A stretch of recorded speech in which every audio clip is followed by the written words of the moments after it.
Think all cats are the same? Your tabby is about to prove you wrong. Behind those famous stripes are unique traits most owners never notice. By the end of this video, you'll understand why tabbies are unlike any other cat. Number 1, the hair that lies to your eyes. Here's something that'll break your brain. Those stripes on a tabby? They're not stripes. Look closer. Each hair is banded, gold, then dark, then gold again, root to tip, on one single strand. Line enough of those up and your eyes read a stripe. But it's an illusion, built one hair at a time. A black cat's hair is just black. Start to finish, flat, boring.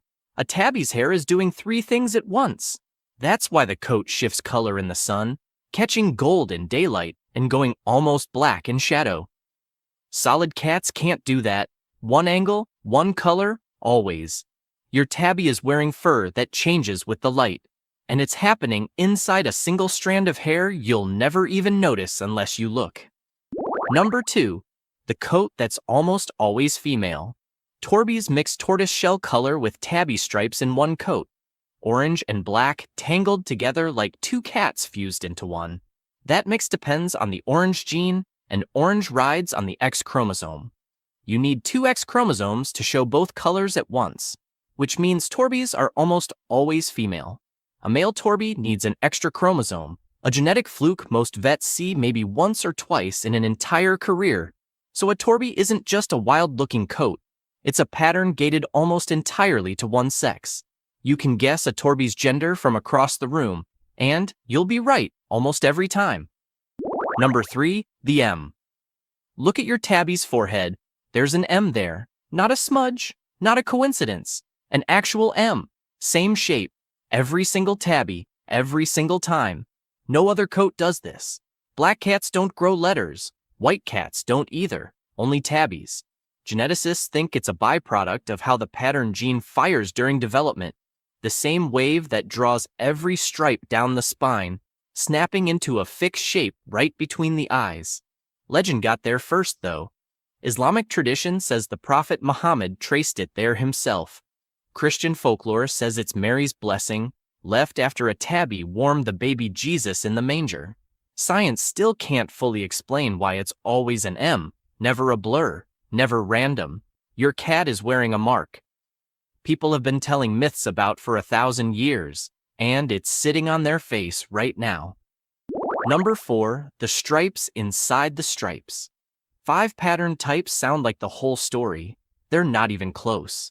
Inside each of those 5, a separate stack of genes controls something nobody talks about: stripe width and spacing. 2 mackerel tabbies can share the exact same pattern type and still look completely different. One wearing thin, tightly packed lines, the other wearing wide, loosely spaced ones.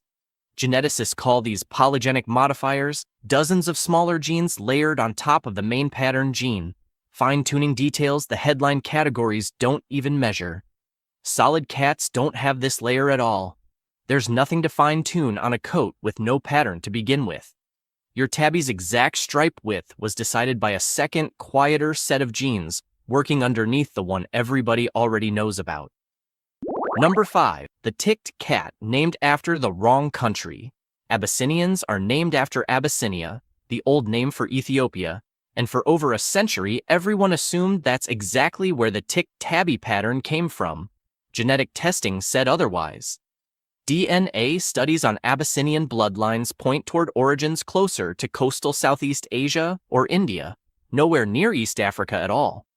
The name stuck anyway, born from a single cat shown in England in the 1800s, said to have been imported from Abyssinia, whether or not that story was ever fully accurate. So the most famous ticked tabby breed in the world is walking around with a name that doesn't match its actual genetic paperwork. The stripes are real. The pattern is real. The country on the label has been wrong for well over 100 years. Number 6, 5. Patterns, 1 gene. You think tabby means 1 look. It doesn't. It's a family of 5. Mackerel gets thin parallel stripes, running down the ribs like a fish skeleton. Classic gets bold swirls, with a bullseye spiral on each side. Spotted breaks the stripes apart into individual dots. Ticked wipes the pattern almost clean, leaving nothing but banded hair and a faint face marking.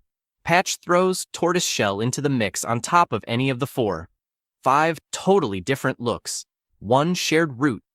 Your tabby's exact style, stripes, or spots, or almost nothing, was decided by which version of that gene family they happened to draw. Number 7. The DNA study that proved it. In 2007, a team of geneticists led by Carlos Driscoll ran the most detailed DNA study ever done on domestic cat origins, tracing maternal lineage back through hundreds of wild cats and house cats across the world. The result pointed to one specific population, wildcats from the Near East, in the region once called the Fertile Crescent, carrying patterning close to today's mackerel tabby. Every domestic cat on the planet, regardless of coat color now, traces back through that same maternal line. Solid colors, dilutes, points, all of it branched off afterward. The published research didn't just support the old theory, it confirmed it with hard genetic evidence, naming a specific place, a specific wildcat population, and a specific pattern as the actual starting point. Your tabby isn't just close to the original cat. The DNA says it's the closest thing we have proof of. Number 8. The spiral that predicts the whole coat. Classic tabbies carry a bullseye on each side, a tight spiral centered on the flank. It's not random placement. That spiral comes from the exact same wave that lays down every other marking on the body, which means if you spot the bullseye, you already know what's coming. Rings around the neck, bracelets on the legs, rings stacking down the tail. One continuous system, rippling out from a single starting point like a stone dropped in water. Mackerel tabbies never get this. Their gene interrupts the wave before it can spiral, leaving straight lines instead. The bullseye only exists in one subtype, and it's the clearest fingerprint you'll ever find for spotting exactly which tabby you're looking at. Number 9. The bracelets you walk past every day. Look down at your tabby's legs next time they stretch. Those aren't random spots. They're bracelets, full or partial rings circling each leg, paired with a matching set of rings stacking down the tail. Both come from the same wave of pattern genes that lays down every other marking on the body, just reaching the limbs and tail last. That's why leg and tail rings often look the sharpest and most complete of all a tabby's markings. The pattern had the most room to finish its job out there, with nothing interrupting it on the way down. Number 10. The thumbprints hiding on their cheeks. Spotted tabbies carry something most owners never clock. Small, faint dots scattered across the whisker pads, right where the whiskers root into the skin. Geneticists call them whisker pad spots, and they only show up clearly on spotted tabbies, where the modifier gene breaking up the body stripes reaches all the way to the face. Mackerel and classic tabbies rarely show this. It's a small detail, easy to miss unless you're looking dead on, but it's one more place the tabby gene leaves its signature that a solid-colored cat's face simply doesn't have. Number 11. The tuxedo that's secretly a tabby. Some of the sharpest-looking cats you'll ever see are tabby and white combos, and that white isn't part of the tabby gene at all.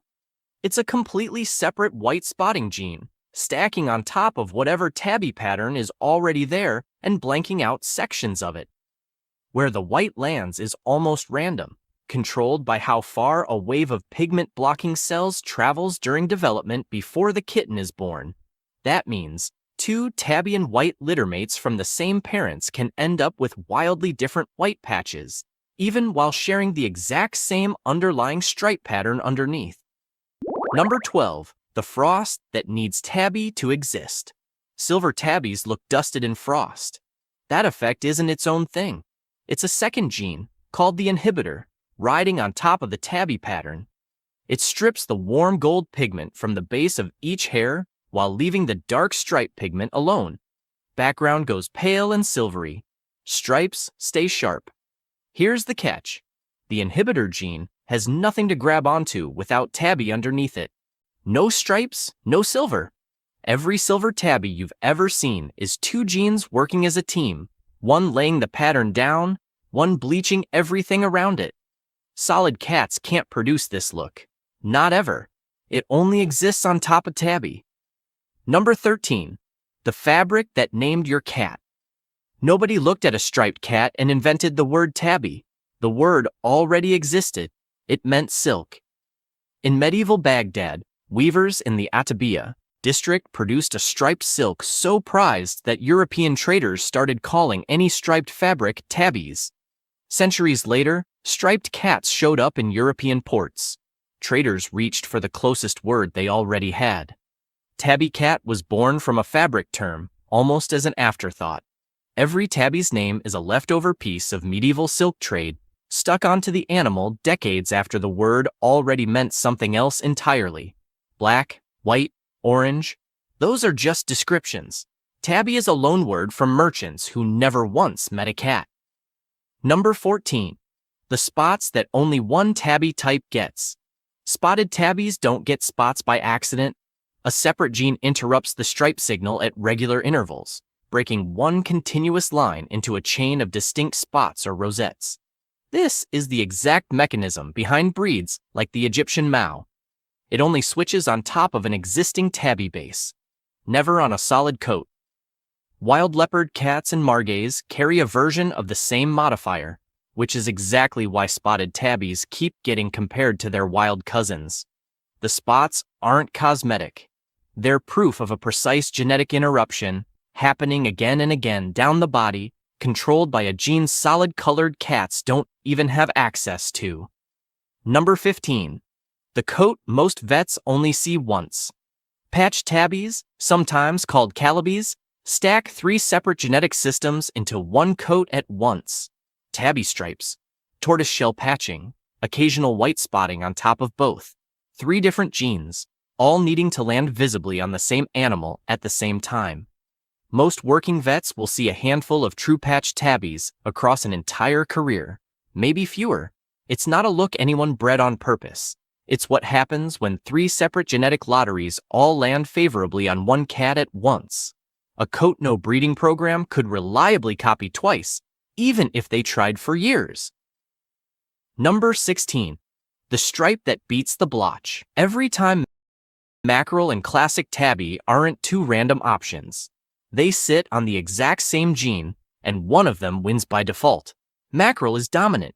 Classic, the blotchy swirled look, is recessive. Breed a mackerel parent with a blotched parent, and mackerel usually takes the fight, showing up in most of the litter. A cat only ends up with that swirled bullseye pattern if it inherited the recessive version from both sides. That thin, narrow-striped mackerel look isn't just the ancestral wildcat pattern. Genetically, it's the stronger allele too, built to outcompete the fancier swirl almost every single time it gets the chance. Number 17. The frown nobody asked for. Look above a tabby's eyes. There's a set of thin dark lines running toward the ears, and they never look happy. Cat people call them frown lines or worry lines, and they're not random shading. They're part of the exact same facial map that draws the M, controlled by the same pattern genes firing in the same region of the face. No solid-colored cat grows this. A black cat's face is just a face.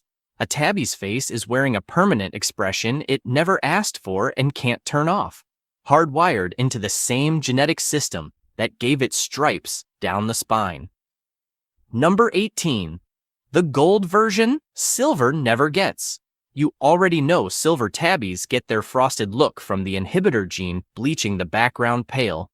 Golden tabbies do the opposite. A different gene, called wideband, widens the pale band on each hair without stripping its warmth, so the background stays rich and golden instead of turning silver or white. It only shows up clearly on top of an existing tabby pattern, mostly bred deliberately in breeds like Bengals.